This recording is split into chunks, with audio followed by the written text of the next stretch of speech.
Hello everyone, welcome back to new video. आज हम Lucent book से केमिस्ट्री पढ़ने वाले हैं क्योंकि रात को छूट गया था। किसी ने रात का क्लास देखा होगा तो काफ़ी रात हो गई थी, इसी छूट गई। चलिए स्टार्ट करते हैं केमिस्ट्री। आज का टॉपिक है कार्बन एवं उसके यौगिक। ठीक है, टॉपिक क्या है? कार्बन एवं उसके यौगिक। पर मुझे लग रहा है कि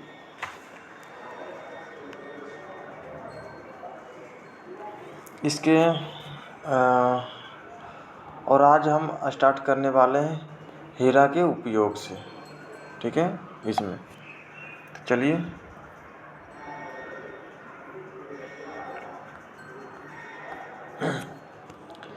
आ गए हैं हम हीरा का उपयोग। ये रहा, तो चलिए पढ़ते हैं। क्या है? धार तेज करने के लिए अपघर्षक क्या होता है? अपघर्षक के रूप में कोमा रूपता डाई बनाने में रूपता तथा विद्युत प्रकाश लैंप के टंगस्टन तंतु बनाने में उपयोग किया जाता है। किसका उपयोग कहाँ कहाँ किया जाता है? हीरा का उपयोग धार तेज करने के लिए अपघर्षक के रूप में किया जाता है। मतलब किसी भी धातु में धार लगाना है, चाकू में धार लगाना है, छुरा में, तलवार में, इसी में धार लगाने के लिए हीरा का उपयोग किया जाता है। रूपदा डाई बनाने में भी किया जाता है। हीरा का उपयोग जो होता है ग्लास काटने में भी किया जाता है। विद्युत प्रकाश लैंप के टंगस्टन तंतु बनाने में भी किया जाता है। आशा करता हूँ कि यहाँ तक आप समझ गए होंगे। आगे बढ़ते हैं। प्रयोगशाला में विकसित हीरे के बीज के रूप में ग्रेफाइट का प्रयोग किया जाता है। प्रयोगशाला में विकसित हीरे के बीज के रूप में ग्रेफाइट का प्रयोग किया जाता है। क्या चीज़ का प्रयोग किया जाता है? तो ग्रेफाइट का प्रयोग किया जाता है। यहाँ से इसका तात्पर्य है, समझिए आप। यहाँ बीज का मतलब क्या होता है? हमको लग रहा है आपको यहाँ डाउट होगा। जैसे आज पहले जब टेक्नोलॉजी नहीं थी तब हीरा प्राकृतिक रूप से ज़मीन के अंदर पाया जाता था। ठीक है, अब टेक्नोलॉजी हो गया है तो क्या करता है? ग्रेफाइट को हीरा जितना ताप पर ज़मीन के अंदर बनता था वही अब प्रयोगशाला में बनने लगा है। ठीक है, तो वहाँ पर ग्रेफाइट का उपयोग किया जाता है। ठीक है, ग्रेफाइट का उपयोग किया जाता है। चलिए आगे बढ़ते हैं।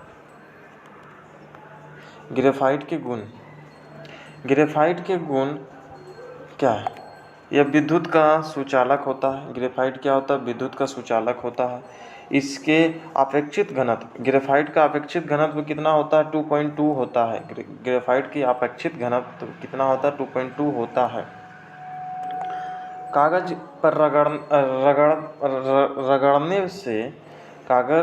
रगड़ने से उस पर काला निशान बना देता है। उसे क्या करता है? काला निशान बना देता है। ग्रेफाइट को कागज पर रगड़ने से कागज पर क्या काला निशान बना देता है। काला निशान बना देता है। इसके लिए इसको काला शीशा भी कहते हैं। ये काफ़ी इम्पोर्टेंट है। काला शीशा किसे कहते हैं? तो काला शीशा ग्रेफाइट को कहते हैं। काला शीशा किसे कहते हैं? ग्रेफाइट को कहते हैं। काला शीशा किसे कहते हैं? ग्रेफाइट को कहते हैं। काला शीशा किसे कहते हैं? ग्रेफाइट को कहते हैं।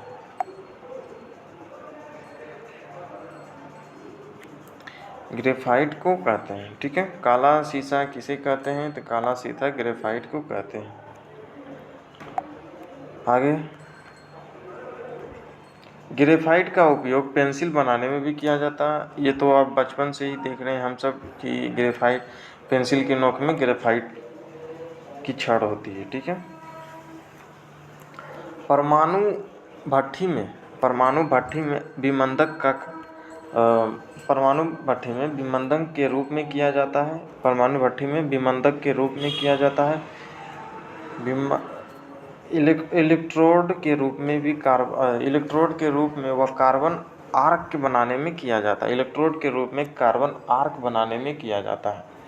इलेक्ट्रोड के रूप में कार्बन आर्क बनाने में किया जाता है। ये पॉइंट उच्च ताप पर क्या है? उच्च ताप पर जिन मशीनों में तेल का प्रयोग उच्च ताप पर जिन मशीनों में तेल का प्रयोग स्नेहक के रूप में नहीं होता है,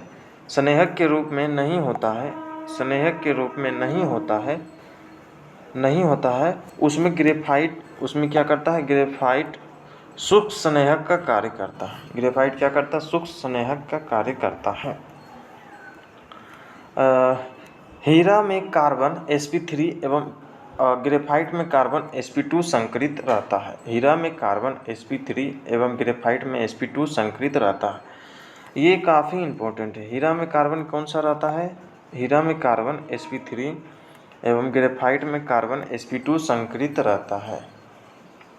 ठीक है। संकरित या प्रसंकरित बोल सकते हैं। कच्ची चीनी को रंगहीन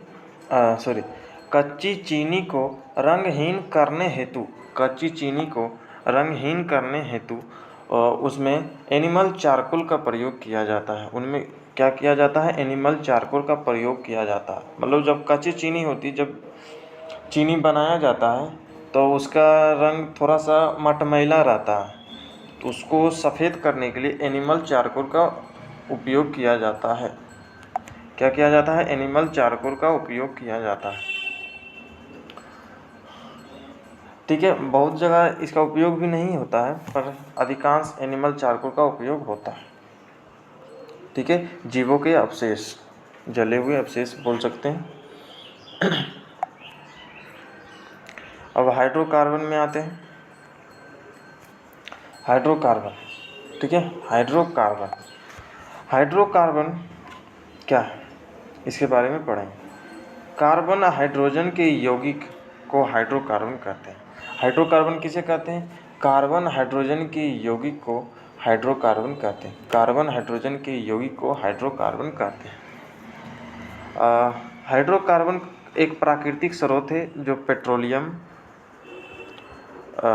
हाइड्रोकार्बन एक प्राकृतिक स्रोत है जो पेट्रोलियम को क्या कह सकते हैं? कच्चा तेल, जिसे प्राकृतिक द्वारा पृथ्वी में कुछ विशेष प्रकार की अपसादी चट्टानों, कुछ यह सेडिमेंट्री रॉक्स, क्या है? Sedimentary rocks. अपसादी चट्टानों को अंग्रेजी में क्या कहते हैं? अंग्रेजी भी ध्यान रखना पड़ेगा। सेडिमेंट्री रॉक्स कहते हैं अपसादी चट्टान को। सेडिमेंट्री रॉक के बीच बने भंडारों में संरक्षित किया गया है। संरक्षित भंडारों को संरक्षित किया गया है। चलिए आगे बढ़ते हैं। हाइड्रोकार्बन के प्रकार। हाइड्रोकार्बन के मुख्य 3 प्रकार होते हैं। ठीक है। हाइड्रोकार्बन के मुख्य कितने प्रकार होते हैं? तो मुख्य 3 प्रकार होते हैं। हाइड्रोकार्बन कितने? 3 प्रकार के होते हैं। ठीक है। हाइड्रोकार्बन कितने प्रकार के होते हैं? तो 3 प्रकार के होते हैं। पहला हो जाएगा संतृप्त हाइड्रोकार्बन। क्या हो जाएगा? संतृप्त हाइड्रोकार्बन, जिसको कहते हैं सेचुरेटेड हाइड्रोकार्बन। क्या? संतृप्त हाइड्रोकार्बन को कहते हैं सेचुरेटेड हाइड्रोकार्बन। चलिए इसको पढ़ते हैं। जिस हाइड्रोकार्बन में प्रत्येक कार्बन के परमाणु 4 संयोजकताओं एक संयोजी अबंध, क्या हो जाएगा? एक संयोजी अबंध द्वारा संतुष्ट होती है। उसे क्या कहते हैं, हाइड्रोकार्बन कहते हैं या फिर एल्केन कहते हैं। क्या कहते हैं, एल्केन कहते हैं। जैसे कि जिस हाइड्रोकार्बन के प्रत्येक कार्बन क्या होता है, प्रत्येक कार्बन परमाणु, यहाँ से पूछ लेगा कार्बन की परमाणु संख्या कितनी होगी, तो कार्बन की परमाणु संख्या 6 होगी। क्या होगी, 6 होगी। कार्बन की परमाणु संख्या 6 और उसके 4 संयोजकताएं, क्या 4 संयोजकताएं एक संयोजिक आबंधों द्वारा संतुष्ट होती है, उसे संतृप्त हाइड्रोकार्बन कहते हैं या फिर एल्केन कहते हैं। एल्केन काफ़ी इम्पोर्टेंट है। एल्केन क्या है, काफ़ी इम्पोर्टेंट है, इसको याद रखना। और इसका सूत्र, एल्केन का सूत्र क्या होता है, एल्केन का सूत्र होता है, एल्केन का सूत्र होता है CnH2n+2। क्या होता है, एल्केन। एल्केन का सूत्र काफ़ी इम्पोर्टेंट है। एल्केन का होता है CnH2n+2। एल्केन के याद रखिए, 2 ऑटोमेटिक आपको याद हो जाएगा। ठीक है, क्या होता है CnH2n+2। क्या है, किसका सूत्र है, एल्केन का सूत्र है। CnH2n+2 एल्केन का सूत्र है, जो काफ़ी इम्पोर्टेंट है। एल्केन का सूत्र देख लिए। एल्केन का सूत्र CnH2n द्वारा दर्शाया जा सकता है। क्या दर्शाया जा सकता है, जहाँ n क्या होता है, जहाँ n का मान किसी अणु में उपस्थित कार्बन के परमाणुओं की संख्या को दर्शाता है। उपस्थित कार्बन के परमाणुओं की संख्या को दर्शाता है। मीथेन क्या था, मीथेन का सूत्र क्या था, CH4। ये भी काफ़ी इम्पोर्टेंट है। मीथेन का सूत्र क्या है, कितना होता है मीथेन का सूत्र, CH4। मीथेन का सूत्र क्या होता है, CH4। एथेन का सूत्र क्या होता है, C2H6। इथेन का सूत्र क्या होता है, इथेन का सूत्र होता है C2H6। इथेन का सूत्र क्या होता है, C2H6। इथेन। प्रोपेन का सूत्र क्या होता है, C3H8। और ब्यूटेन का होता है C4H10। और आदि एल्केन समूह के उदाहरण है। आपसे क्वेश्चन इससे भी पूछ सकता है, मीथेन किसका उदाहरण है, तो मीथेन किस ग्रुप का उदाहरण है या फिर किस श्रेणी का उदाहरण है, तो एल्केन का। क्या है, एल्केन का उदाहरण है। Methane, ethane, propane, butane. Methane, ethane, propane, butane, ऐसे आप याद कर सकते हैं। मीथेन प्राकृतिक गैस का सबसे बड़ा घटक है। मीथेन क्या है, प्राकृतिक गैस का सबसे बड़ा घटक है। कौन सा गैस प्राकृतिक घटक का सबसे बड़ा मीथेन गैस। ठीक है, कौन सा गैस प्राकृतिक का सबसे बड़ा घटक है, तो मीथेन। क्या हो जाएगा, मीथेन। चलिए आगे बढ़ते हैं।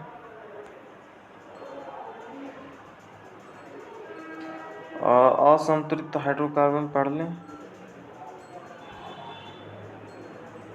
असंतुलित, यहाँ तक कुछ पॉइंट है, यहाँ तक पढ़ लेते हैं।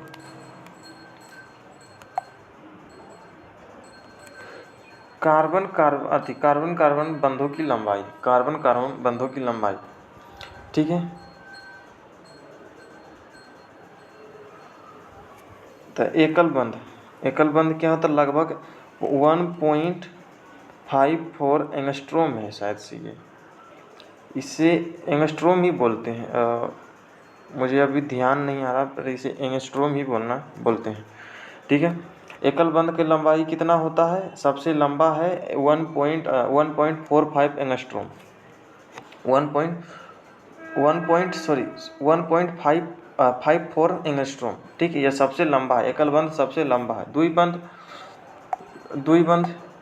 द्विबंध क्या है, द्विबंध लगभग 1.34 एंगस्ट्रॉम, 1.34 एंगस्ट्रॉम।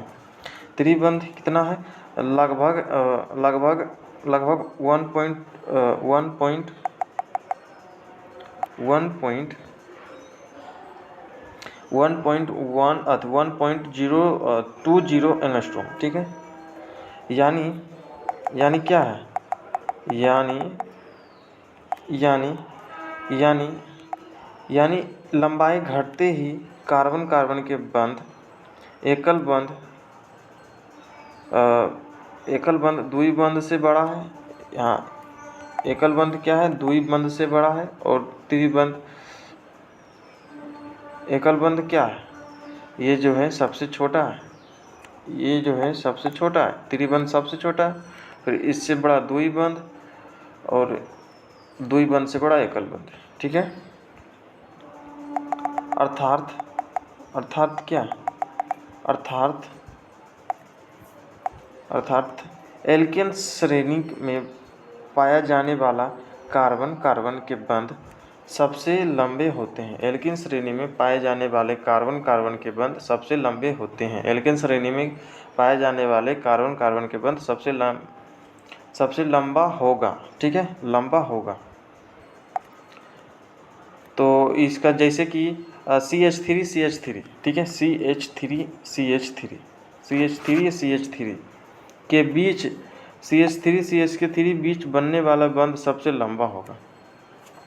CH3 के बीच बनने वाले बंध सबसे लंबा होगा, ठीक है। यहाँ यहीं तक रहने देते हैं। असंतुलित कार्बन अगले क्लास में पढ़ेंगे क्योंकि समय नहीं है, बायोलॉजी भी देखना है। तो चलिए आइए बायोलॉजी में।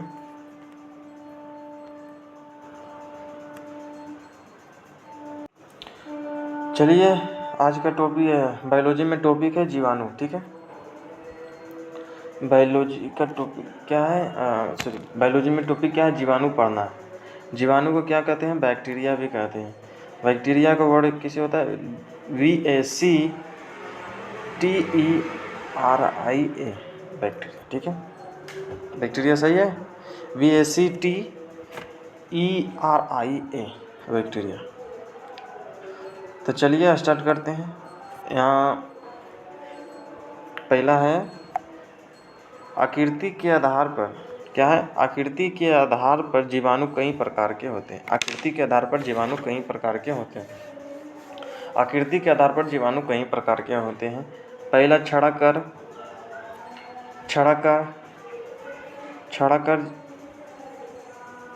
यह छड़ानुमा या बेलनाकार होता है। यह छड़ाकार या बेलनाकार होता है, ठीक है। छड़ाकार यहाँ पूछ सकता है आप, छड़ाकार, गोलाकार, कोमाकार और सर्पिलाकार, ठीक है। ये 4 पूछेगा। आकृति के आधार पर जीवाणु कितने प्रकार के होते हैं? कई प्रकार के होते हैं, पर 4 दिया हुआ बुक में, 4 पढ़ना है। तो गोलाकार देखते हैं। गोलाकार सबसे छोटे जीवाणु होते हैं। गोलाकार क्या होते हैं? सबसे छोटे जीवाणु होते हैं। गोलाकार सबसे छोटे जीवाणु होते हैं। गोलाकार सबसे छोटे जीवाणु होते हैं। गोलाकार सबसे छोटे जीवाणु होते हैं। कोमा आकार, कोमा सेप्स, ठीक है। या ब्रेवियो, क्या है? कोमा आकार या ब्रेवियो, कोमा आकार या ब्रेवियो।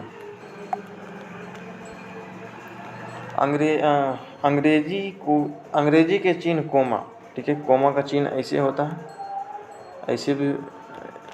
ऐसे कोमा का चिन्ह। अंग्रेजी आकार कोमा के कोमा उदाहरण ब्रेवियो, कॉलेरी आदि, ठीक है। कोमा ये शायद बैक्टीरिया है। विब्रियो क्लोरी का आकार कैसा होता है? तो कोमा आकार का होता है, ठीक है। विब्रियो क्लोरी।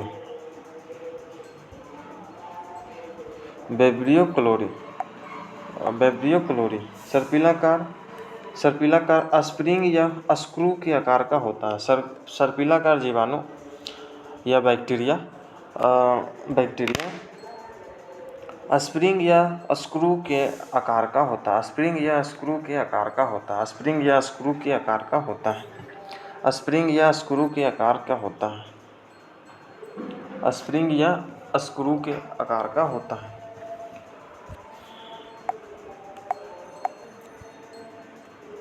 यहाँ पर क्या है, दूध को अधिक दिनों तक सुरक्षित रखने के लिए पाचीकरण करते हैं। ठीक है, दूध को अधिक दिन तक सुरक्षित रखने के लिए क्या करते हैं, पाचीकरण कहते हैं। दूध को अधिक दिन सुरक्षित रखने के लिए पाचीकरण कहते हैं। इसमें 2 विधियाँ हैं। इसमें कितनी विधियाँ हैं, इसमें 2 विधियाँ हैं। इसमें 2 विधियाँ हैं। ठीक है, इसमें कितने 2 विधियाँ हैं। इसमें 2 विधियाँ हैं। इसमें क्या 2 विधियाँ हैं। ठीक है, पहला विधि है लो टेम्परेचर होल्डिंग मेथड, जिसको कहते हैं LTH। Low temperature holding method. Low temperature holding method. Low temperature holding method. Low temperature holding method दूध को 62.8 degree Celsius 62.8 degree Celsius 62.8 degree Celsius पर कितने 30 मिनट तक गर्म किया जाता है। LTH जिसको कहते हैं लो टेम्परेचर होल्डिंग मेथड में दूध को 62.8 डिग्री सेल्सियस तक गर्म किया जाता है। 62.8 डिग्री सेल्सियस तक गर्म किया जाता है। कितने समय के लिए, तो 30 मिनट के लिए। 30 मिनट्स के लिए। ठीक है, 30 मिनट्स के लिए गर्म किया जाता है। दूसरा हो जाएगा high temperature short time method, जिसको क्या कहते हैं, जिसको कहते हैं HTST। जिसको क्या कहते हैं HTST। दूध को 71.7 डिग्री सेल्सियस पर कितने, तो 15 minute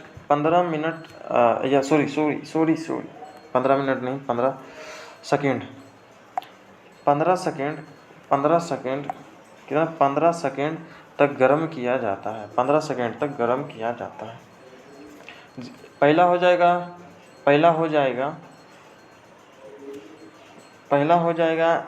low temperature LTH, low temperature holding method. इसमें 62.8 डिग्री सेल्सियस पर 15 मिनट के लिए गर्म किया जाती 30 मिनट के लिए गर्म किया जाता है। और high temperature short time method HTST में दूध को 71.7 डिग्री सेल्सियस पर गर्म किया जाता है 15 सेकेंड के लिए। ठीक है, 15 सेकेंड तक गर्म किया जाता है। चलिए आगे बढ़ते हैं। क्या है एनावीना तथा नॉनस्टॉक का नामक क्या है, साइनोबैक्टीरिया वायुमंडल में नाइट्रोजन का स्थिरीकरण करते हैं। नाइट्रोजन का क्या करते हैं, स्थिरीकरण करते हैं। कौन कौन बैक्टीरिया, एनावीना और नॉनस्टॉक।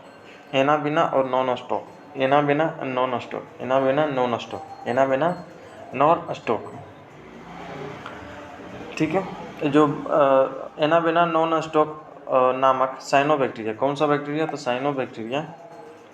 साइनोबैक्टीरिया वायुमंडल में नाइट्रोजन का स्थिरीकरण करते हैं। क्या करते हैं, स्थिरीकरण करते हैं। इधर क्या है, राइजोबियम और बैटरीराइजोबियम। क्या है, बैटरीराइजोबियम इत्यादि जीवाणु जातियाँ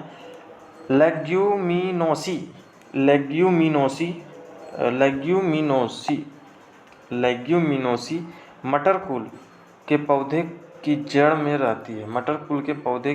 रहती है। और वायुमंडल में वायुमंडल में स्थिरीकरण करती है। मतलब वायुमंडल में नाइट्रोजन का स्थिरीकरण करती है। कौन करती है? राइजोबियम और वेट्रीराइजोबियम इत्यादि जीवाणु की जाति है, जिसको कहते हैं लेगुमिनियोसिस, जो मटर कुल के पौधे के जड़ में रहते हैं। किस कुल के पौधे में जड़ में रहते हैं? मटर कुल के पौधे के जड़ में रहते हैं। वायुमंडल में स्थिरीकरण करते हैं नाइट्रोजन की।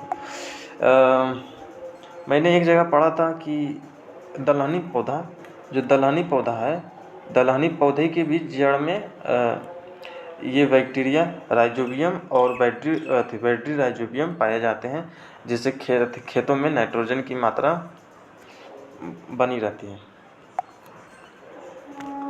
पढ़ते हैं रैक्टोबैक्टीरिया, सॉरी एजोवैक्टर, ठीक है, एजोवैक्टर या फिर एजोस्पाइरिलम,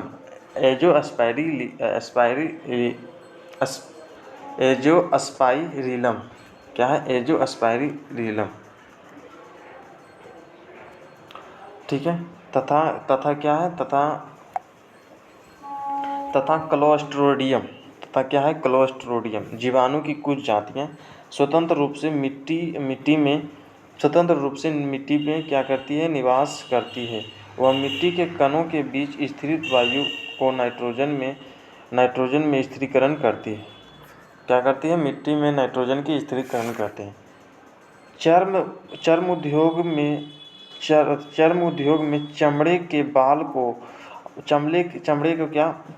बाल को, वसा को हटाने का कार्य जीवाणुओं द्वारा होता है। इसे चमड़ा कमाना या टेनिन कहते हैं। चमड़ा कमाना या टेनिन कहते हैं। बायोलॉजी में टेनिन कहते हैं, ठीक है। चलिए इसको भी रिवीजन कर ही लेते हैं। रात को करवा दिए थे, पर अभी यह तो करवा ही देते हैं। प्रमुख देशों एवं सरकारी दस्तावेज, प्रमुख देशों एवं सरकारी दस्तावेज, प्रमुख देशों एवं सरकारी दस्तावेज। प्रमुख देश, ग्रीन बुक क्या है? ग्रीन बुक इटली और ईरान की सरकारी रिपोर्ट है। इटली और ईरान की क्या है? सरकारी रिपोर्ट है। ऑरेंज बुक नीदरलैंड की सरकारी रिपोर्ट है। ऑरेंज बुक को याद करने का तरीका है कि नीदरलैंड का क्रिकेटर, अगर आप क्रिकेट देखते होंगे तो उसके जर्सी का रंग ऑरेंज है, तो मतलब नीदरलैंड से संबंधित ऑरेंज रंग है, ठीक है। ऐसे याद कर सकते हैं, ट्रिक है। वाइट बुक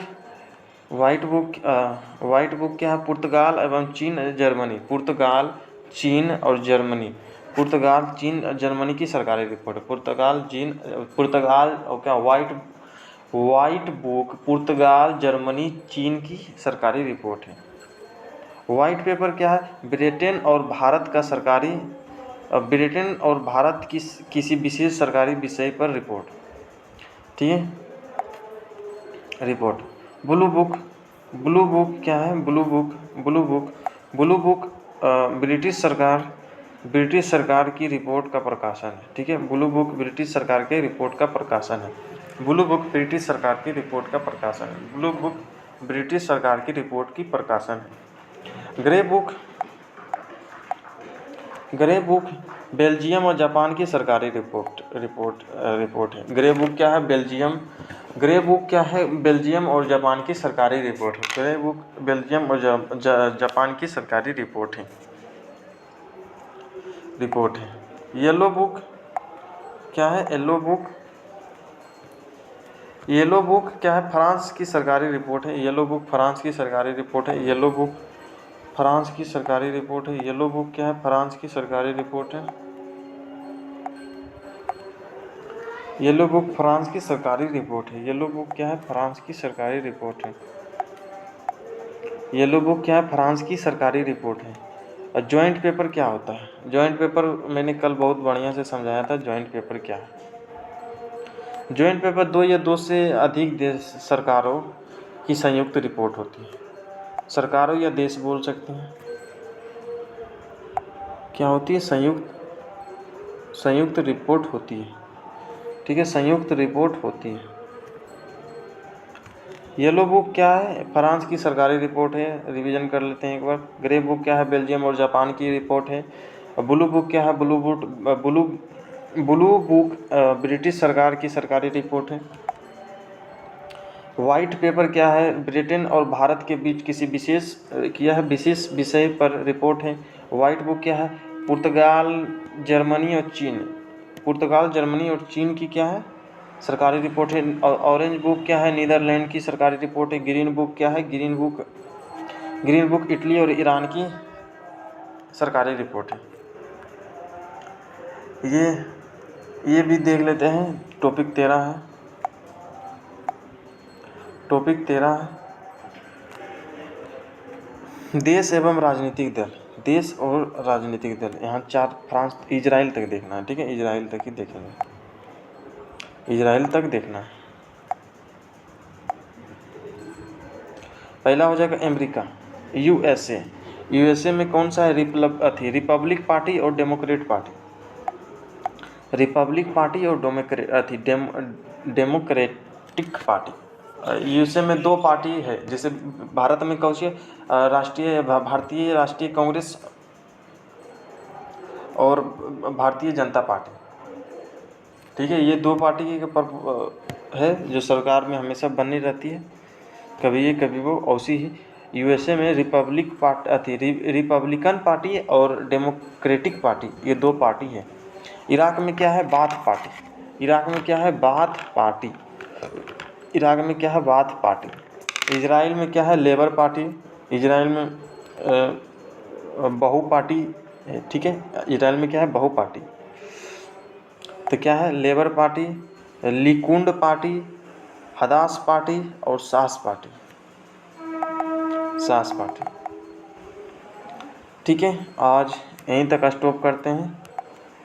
यहीं स्टॉप करते हैं। और वीडियो देखने के लिए धन्यवाद। और वीडियो में लाइक, शेयर और कमेंट करना ना भूलें। अभी मैं स्टार्टिंग किया हूँ तो इतना एक्सपीरियंस नहीं है कि कैसे बोला जाए, क्योंकि मुझे महसूस हो रहा है कि मैं बीच बीच में शब्द को मतलब मैं पढ़ रहा हूँ सही, पर निकल आवाज़ रहा है गलत। ये मैं आपको समझा नहीं सकता, पर आपके साथ भी ऐसा कभी होता होगा, इसीलिए मैं इसे सुधारूँगा। ठीक है, थैंक्स फॉर वॉचिंग।